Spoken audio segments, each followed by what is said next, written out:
राजधानी रायपुर के पंडरी थाना क्षेत्र अंतर्गत 8 मंजिला बहु इमारत पाम बेलाजियो सोसाइटी जहां बीते 6 जून को एक युवती की संदिग्ध अवस्था में मौत हुई थी। आखिरकार मौत की वजह क्या है? मौत के गुनहगार कौन हैं? दुर्घटना है या आत्महत्या? देखें स्वदेश न्यूज की इस ग्राउंड रिपोर्ट में। राजधानी रायपुर के 8 मंजिली इमारत से गिरकर युवती की संदिग्ध अवस्था में मौत हो गई, जिसे लेकर अब कई सवाल खड़े हो रहे हैं। मृतका के परिजन इस घटना को सामान्य नहीं मान रहे। उन्होंने इस मामले में हत्या की आशंका जाहिर की है और सिसोदिया परिवार पर गंभीर आरोप लगाए हैं। मृतका के पति का कहना है कि उसकी पत्नी के साथ मारपीट की गई और उसकी हत्या कर उसके शव को नीचे फेंका गया। सूचना मिला मेरे भाई के जरिए से कि मेरी भाभी गिर गई है, बोला वो मेरे को, तो मैं आके देखा तो उसके बाद मेरे को पता चला कि ये सुसाइड केस नहीं है, ये मर्डर केस है, ये मर्डर ही है। और उसको एक जन नहीं मारे हैं, उसको 4 से 5 लोग मिल के मारे हैं। और मैं ये बोलना चाहता हूँ, देखो सबसे मेन मुद्दा कौन है? जो खाना बनाती है वहाँ पे। वो पहले क्या बोली कि ताला बंद करके बर्तन मांज रही थी, ठीक है, लेकिन बड़े बड़े घर में ओपन किचन रहता है, वहाँ दरवाजा कहाँ था तो ताला मार के बर्तन धोएगी? ये चीज़ मेरे को बताओ। और जिसके यहाँ काम करती थी उसका लड़का आके बोलता है कि सुपली उठाते उठाते गिर गई, तो वो कहाँ से देख लिया? मतलब सब अलग अलग बताए, तो वो कहाँ से देख लिया? और इतना बड़ा घटना होने के बाद मेरे को क्यों पता नहीं चला? वहीं मृतका भोली के परिजनों और उनकी सहेलियों से बातचीत में पता चला कि वो बेहद सरल स्वभाव की थी, किसी से उसकी कोई लड़ाई नहीं थी।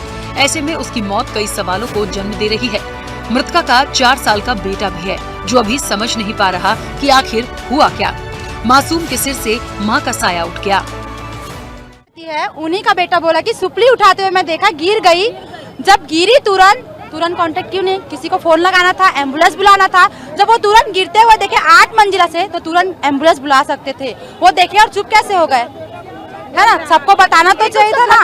उनके घर से कोई नहीं आए, बंद था अंदर से दरवाजा है। खाना वाली बोलती है कि अपने पति से झगड़ा करके आई और गिर गई। हम पड़ोसी हैं, हम उनके घर के बगल में रहते हैं, हमको नहीं मालूम तो उन लोगों को कैसे मालूम? अपने को कुछ नहीं चाहिए, उनका बच्चा है छोटा सा, सिर्फ अपने को न्याय चाहिए भैया, ठीक है। अपने को कुछ भी नहीं चाहिए, उनका बच्चा और उनके परिवार, उनके पालन पोषण पूरा करे वो, क्योंकि उस बच्चे का उनके पिता के अलावा और कोई नहीं है। और आज की दुनिया में बाप जो है, माँ होती है और बाप होता है, क्योंकि उस स्थिति में हम भी गुजरे हैं। इसी के लिए अपने को सिर्फ न्याय चाहिए और कुछ नहीं चाहिए। मृतिका भोली जिस मकान में घरेलू काम करने जाती थी, वहाँ के मकान मालिक सिसोदिया परिवार से बातचीत की कोशिश की गई, लेकिन वो जवाब देने से बचते नजर आए। वहीं घर मालिकों की छुट्टी भी कई सवालों को जन्म दे रही है। वहीं उसी घर में खाना बनाने का काम करने वाली कुक ने बताया कि भोली रोजाना की तरह घर पर आई और अपना काम करने में जुट गई। कुछ देर बाद ये घटना घट गई। नहीं सर, आंटी उसको कभी साफ सफाई के लिए नहीं बोली है और आज आंटी उनसे बात ही नहीं की, सिर्फ गुड मॉर्निंग बोली है आंटी भी उनको। और साफ सफाई के लिए अगर वो चढ़ती भी तो सर वहाँ पे स्टूल रहता, वहाँ पे स्टूल भी नहीं था। और सब लोग यहाँ पे नीचे बोल रहे हैं कि उनको धक्का दिया गया, या फिर मुझे बोल रहे हैं कि पैसा दिए गए हैं। तो सर मेरे माँ बाप ने मुझे झूठ बोलना नहीं सिखाया।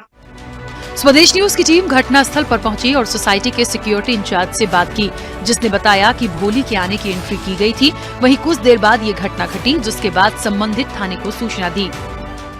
मैं घर पे था, उस समय पूजा कर रहा था, लगभग 10:30 से 11 बजे के आसपास। मेरे पास गार्ड का फ़ोन आया, बोला साहब यहाँ ऐसी बात हो गई है। इसके बाद मैं टीआई साहब से बात किया, मोवा थाना पासवान जी से। पासवान जी अपने स्टाफ को भेजे, 112 को फ़ोन किया, 112 गाड़ी आई। बस इतनी जान के फिर स्पॉट पे मैं आया, देखा वो लड़की नीचे पड़ी हुई थी। आपकी जो टीम है वो किस तरह से, कितनी टीम है, क्या एंट्री एग्जिट पे रहती है कि कैसे आप लोग का काम? हमारी जो टीम है अपने अपने जगह पे ड्यूटी पे रहते हैं। मेन गेट में, माई गेट में अप्रूवल जब मिलता है तभी कोई भी आदमी एंट्री होता है, जो कि उस बच्ची का भी किया है कि अप्रूवल लिया गया है। सामने वाले मकान मालिक अप्रूवल दिए हैं, मैसेज गया है 8:15 के आसपास। और जो कैमरे में है सब रिकॉर्डिंग है, उसका सब डिटेल दिख रहा है उसमें। इतनी जानकारी हमारे पास है, इससे ज़्यादा नहीं। वहीं सीएसपी मनोज ध्रुव ने बताया कि मौके का मुआयना किया गया है। एफएसएल की टीम ने जांच की है, सभी बिंदुओं पर बारीकी से जांच की जा रही है।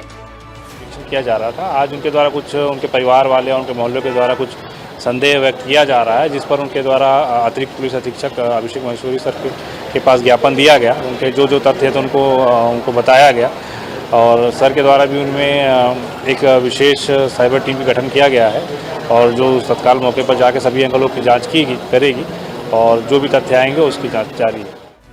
संदिग्ध अवस्था में युवती की मौत का पर्दाफाश करने डीएसपी के नेतृत्व में क्राइम ब्रांच की स्पेशल टीम गठित की गई है, जो अब मौके का मुआयना कर बारीकी से जांच करने में जुट गई है। वहीं क्राइम डीएसपी का कहना है कि युवती ने आत्महत्या की है या दुर्घटना का शिकार हुई है और भी अलग अलग बिंदुओं पर हम जांच कर रहे हैं। घटनास्थल निरीक्षण पर यह बात सामने आया कि पाम प्लाजियो में के 7th फ्लोर में जो घर है वहाँ पर वो युवती लगभग 1 महीने से काम कर रही थी और जो किचन के पीछे बालकनी वाला हिस्सा है जहाँ पे वॉशिंग एरिया है वहाँ से नीचे गिर के उनकी डेथ हुई है। अभी जांच पर मर्ग कायम करके जांच पर अग्रिम कार्रवाई की जा रही है।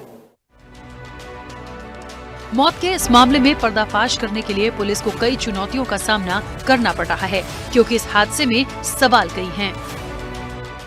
ये सोसाइटी का वो जगह जो हम आपको दिखाने जा रहे हैं जहाँ पर जो 8वीं मंजिल से गिरकर युवती की मौत यहाँ पर हुई थी, जिसका शव यहाँ पर जो है गिरा हुआ था। कुल मिलाकर आप वीडियो में सीधे तस्वीर में आप देख सकते हैं कि कैसे जो 8 मंजिला इमारत है वहाँ से युवती गिरी थी और आज क्राइम ब्रांच की टीम और अधिकारी है वो निरीक्षण करने मौके पर पहुँचे हुए हैं। जिस तरह से क्राइम ब्रांच की स्पेशल टीम इस मामले को लेकर जाँच करने के लिए टीम गठित की गई है और कहीं ना कहीं अब जाँच जो है इसकी शुरुआत हो चुकी है और लगातार जो है क्राइम ब्रांच के अधिकारी और पूरे मामले की जांच करते हुए तहकीकात करने हम मुआयना करने पहुंचे हुए हैं। यही वही जगह है जहां पर युवती का शव जो है यहीं पर जो है 8वीं मंजिल से नीचे गिरा था।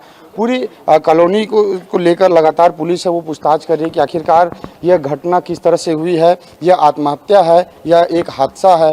इस पूरे मामले को लेकर पुलिस जांच में जुटी हुई है और कहीं ना कहीं आज देर शाम तक शॉर्ट पीएम रिपोर्ट आने को है और ऐसे में शॉर्ट पीएम रिपोर्ट के बाद ही वस्तुस्थिति स्पष्ट हो पाएगी कि आखिरकार क्या कुछ वजह रही है और पूरे मामले को लेकर पुलिस में जाँच में और इसमें मदद मिलेगी। कैमरामैन भगत के साथ हिमांशु पटेल, रायपुर।